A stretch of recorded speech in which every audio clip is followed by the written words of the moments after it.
আসসালামু আলাইকুম সবাইকে। আশা করি সবাই ভালো আছো। আমরা আজকে যে বিষয় নিয়ে আলোচনা করব, ইলেকট্রিক্যাল সার্কিট 2 ষষ্ঠ অধ্যায় রচনামূলক প্রশ্ন। তো আমরা দেখতে পাচ্ছি সবাই যে প্রশ্নটা আছে, দেওয়া আছে Q factor Q is equal to F naught এবং ত্রিভুজ এফ, অথবা এভাবে দেওয়া থাকতে পারো যে দেখা যে রেজোন্যান্স ফ্রিকোয়েন্সি এবং ব্যান্ডউইথ ফ্রিকোয়েন্সি প্রমাণ করো। ঠিক আছে, তো আমরা যে ফার্স্টে যে আমাদের কাজটা করতে হবে এখান থেকে, যে ত্রিভুজ F is equal to G by 2 pi C, এটা তোমরা মনে করে নেবার সূত্র। এটা যদি বিস্তারিত জানতে চাও তাহলে তোমরা 2 দিন বুঝতে পারবে না এক্সামের আগে, তাহলে এটা তোমাদের মনে রাখতে হবে, এটা সূত্র, এটা একটা কি সূত্র হিসেবে ধরে নেবা। এবং সেম এটাও একই, ত্রিভুজ omega is equal to G C, এটা কি 1 নম্বর সমীকরণ আমরা ধরে নেব। 1 নম্বর সমীকরণ ধরে নেওয়ার পর আমরা দেখতে পাচ্ছ কিউ ফ্যাক্টর। তো আমরা অধ্যায় প্রথমে পড়ে আসছি কিউ ফ্যাক্টর কি। তো কিউ ফ্যাক্টরের সূত্র হচ্ছে যে রিঅ্যাক্টিভ পাওয়ার ভাই প্রাকৃতিক পাওয়ার। তো আমরা কি কিউ ফ্যাক্টরের সূত্র জানি কি, রিঅ্যাক্টিভ পাওয়ার বাই প্রাকৃতিক পাওয়ার। ঠিক আছে, দেখেন আমরা রিঅ্যাক্টিভ পাওয়ার কোনটা বলতে পারো, রিঅ্যাক্টিভ পাওয়ার এইটা। যদি আমরা একটা ত্রিভুজ অথবা চিত্র আঁকে দেখাতে পারতাম সবচেয়ে মোস্ট ভালো হতো। তারপরে তোমরা বুঝে রাখো কিউ ফ্যাক্টর, কিউ ফ্যাক্টর হচ্ছে রিঅ্যাক্টিভ পাওয়ার ভাই প্রকৃতি পাওয়ার, মানে রিঅ্যাক্টিভ যে পাওয়ারটা থাকবে এবং যে প্রকৃতি যে পাওয়ারটা থাকবে সেটার মান। তো সেটার মান কত, ভি পি স্কোয়ার ভাই এক্স এল। ঠিক আছে, এবং ভাই বিপি স্কোয়ার আরপি। তো আমরা এক্স এল এবং এক্স সি অবশ্যই সার্কিট অনে পড়ে আসছি, যারা পড়ো নাই তারা সার্কিট অনে তোমরা একটু পড়ে নেও এক্স সি কাকে বলে এবং এক্স এল কাকে বলে। হ্যাঁ, এখন আমরা এটা যাওয়ার পর আমরা এটা কি জাস্ট গুণ করতে পারি না, এটা যে উপর যেটা আছে এটা সেম আমরা এখানে লিখছি গুণ, এটা নেওয়ার পর এটা জাস্ট কি আমরা ঘুরাই লিখবো, উপরে লিখবো যে কি পি আর পি, নিচে লিখবো কি ভি পি স্কোয়ার। বুঝতে পারছো তোমরা?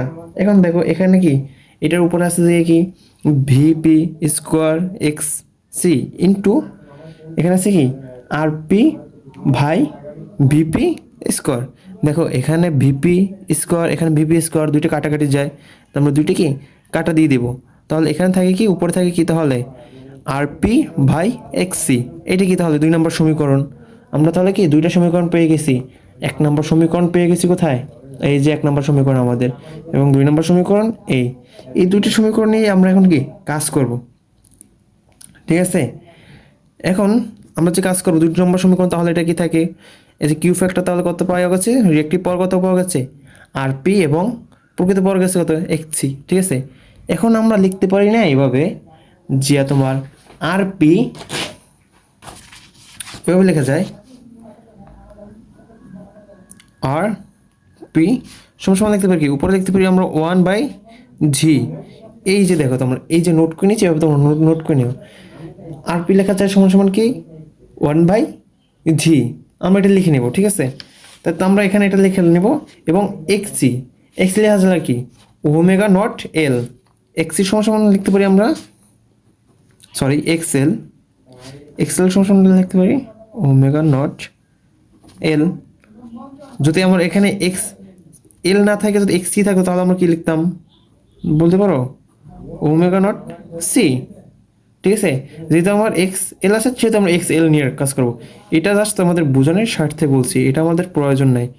ঠিক আছে, এটা আমাদের প্রয়োজন নাই। এই যে উপরে নোট করে নেবে, এখানে বক্স করে নিবা, তাহলে তোমাদের কি অঙ্কটা করার সময় মনে থাকবে। জাস্ট আমরা এই দুটো মান এখন বসাবো। তো আমরা কি আগে বলছি, আর পির মান কত পেয়েছি, এটা এটা সমান সমান কি আর পি সমান সমান এটা লেখা যায়, এক্সেল সমান সমান কি এটা লেখা যায়, জাস্ট আমরা এখানে লিখছি। তো কি লিখছি এখানে আর পি, তো আর পি সমান সমান আমরা আর পি সমান সমান লিখতে বলছি কি 1/জি, এবং এক্সেল সমান লিখতে বলছি কি ওমেগা নট এল। এখন দেখো এটা জাস্ট যেভাবে আছে আমরা এটা গুণ করে দিই, এটা যদি আমরা জির সাথে গুণ করি তাহলে কি হবে, ওয়ানের সাথে গুণ করলে তো ওয়ানই হয়, জির সাথে গুণ করে দিব আগে, এটার সাথে নিচেরটার সাথে এটা উপরে তো ওয়ান আছে, ওয়ান ভাই জি ওমেগা নট এল। বুঝতে পারছো তোমরা এটার সাথে কীভাবে গুণ করছি? ওকে, এখন আমরা এই যে এটা চলে যাই, এই যে তো আমার কী ছিল এখানে গুণ করার পর, এই যে এইখান থেকে কিন্তু, হ্যাঁ এইটা ছিল। এখন তোমরা দেখো জির মান কত, আমরা জির একটা মান ধরে নেব, ঠিক আছে? এই যে জি সমান সমান আর ভাই omega naught square L square, আমরা এটা লিখতে পারি, ঠিক আছে? জি সমান সমান আমরা কি লিখতে পারি তাহলে বলো? জি সমান সমান r omega naught square L square, এটা লেখা যায়। আবার কি লেখা যায়? R omega naught square L square সমান সমান জি, এটাও লেখা যায়। তাহলে বোঝা গেছে কি লেখা যায়? এটা লেখা গেলে আমাদের, তো আমাদের কিন্তু মূল ছিল ওই ওই পিসটা ছিল এই লাইনটা, এই লাইনটা থেকে কি এই লাইন, ঠিক আছে? তো উপরে অন যেটা আছে অন থাকবে। এই যে জি, জি সমান সমান আমরা কোন মানটা বসাইতে পারি? এই মানটা আমরা বসাইতে পারি না? তো জি সমান সমান আমরা এই মানটা যদি বসাই তাহলে r omega naught square L square, বুঝতে পারছো? ইনটু আমরা যে ইনটু, এখানে কিন্তু ইনটু চিহ্ন, এই যে মানটা আছে এই মানটা আমরা এখানে লিখে দিছি ওমেগা নট এল। বোঝা গেছে? কোনো সমস্যা নেই তো, একবার ইজি সহজ একটা প্রমাণ। এখন দেখো আমাদের এখানে একটা আছে ওমেগা স্কোয়ার এবং কি এল স্কোয়ার ইন্টু আছে কি ওমেগা নট এল।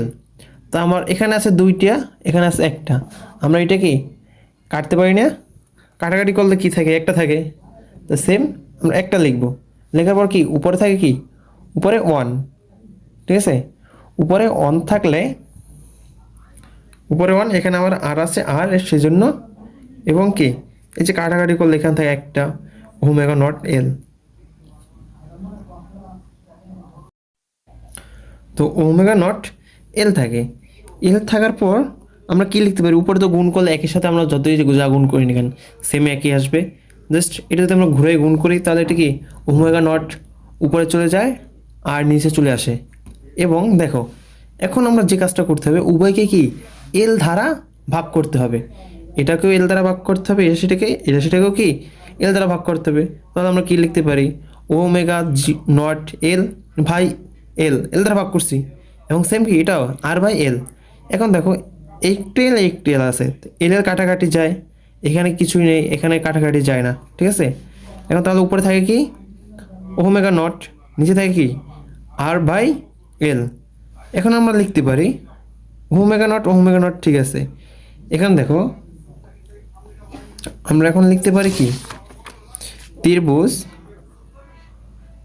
ওমেগা সমান সমান, আমরা এটা লিখতে পারি না? ত্রিভুজ ওমেগা সমান সমান আর বাই এল, এটা লিখতে পারি না? ত্রিভুজ ওমেগা নট সমান সমান কি আর বাই এল, ঠিক আছে? তা আমাদের এইটি সমান সমান আমরা আবার লিখতে পারি, এটা লিখতে পারি আমরা ডাব্লিউ, ঠিক আছে? তো আমরা জাস্ট এটাই করছি, এটা সমান সমান এই যে ব্র্যাকেট দিয়ে তোমাদের দেখাই দিচ্ছি, তাহলে কি ত্রিভুজ ওমেগা। এখন আমরা জিয়া ত্রিভুজ ওমেগা এবং ওমেগা নট এটার কি করতে পারি? এটার মান হচ্ছে যাইয়া এই যে দেখো এখানে লেখা আছে ত্রিভুজ ওমেগার ইজ ইকুয়াল টু কত 2 পাই এফ নট, আর এখানে কত এটার মান আছে কত ত্রিভুজ ওমেগা সমান সমান 2 পাই ত্রিভুজ এফ। হ্যাঁ, এটা সমান সমান এটা দেখতে পাই, জাস্ট এখানে মান বসাবো, এটার মান এটা সেজন্য বসাবো। তো এখানে কি 2 পাই এফ নট, এখানে আছে কি 2 পাই ত্রিভুজ এফ। এখানে কি দেখো এখানে 2 পাই, এখানে 2 পাই কাটাকাটি যায়, তাহলে আমার থাকে কি উপরে এফ নট, এখানে ত্রিভুজ এফ। আমার প্রমাণ ছিল কিন্তু এইটা, তো প্রমাণিত এইটাই। প্রমাণটা তোমরা তাহলে দেখতে পাচ্ছ একবারে ইজি, একবার সংক্ষেপ করে দিলে হয়, একবার আমার একটা কি সংক্ষেপ করা। এবং এটা আরও একটা সিস্টেমে করা যায়, কিন্তু ওটা খুব জটিল সিস্টেম, সেই জন্য কি আমরা সহজেই করতে পারছি। তো আমার প্রমাণ ছিল কি দেখো যে রেজোন্যান্স ফ্রিকোয়েন্সি এবং কি সরি এফ নট এবং ত্রিভুজ এফ, এখানে দেখো আমার কিন্তু প্রমাণ হয়ে গেছে। কিউ ফ্যাক্টর তো আমার প্রমাণিত হয়েছে। খুব সিম্পল একটা প্রমাণ ছিল। আশা করি তোমরা বুঝতে পেরেছো। ভালো থাকো সবাই, খোদা হাফেজ।